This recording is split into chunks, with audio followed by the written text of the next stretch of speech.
And good evening. Thanks for joining us tonight. I'm Joe Hart. Shelby is off tonight. Here's what's happening at this hour. A woman learned her fate today in court after locking her 14-year-old son in a small room. The Storey County judge ordered that the mother spend 2 to 5 years in prison.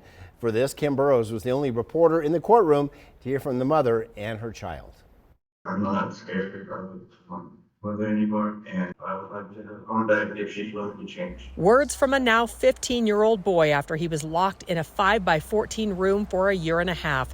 He spoke just before the Storey County judge sentenced Tammy Hines to 2 to 5 years in prison. This comes after she accepted a plea deal last April of child abuse and neglect.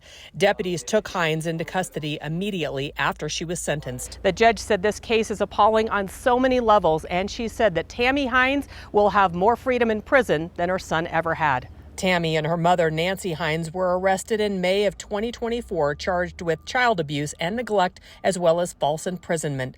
A welfare check led deputies to the Gold Hill home near Virginia City, where investigators found the boy locked in a room above the garage. He was only allowed out for an hour a day. This went on for a year and a half. He did not have free access to food and water and had to relieve himself in a bucket. Tammy gave a statement to the judge just before she was sentenced. I feel as a parent for both of my kids. I forgot that there is a little boy and a little girl, my son and daughter, that I just completely neglected. Nancy Hines talked to us exclusively last month, where she said the boy was locked up because he was a thief and they did not have enough people to watch him.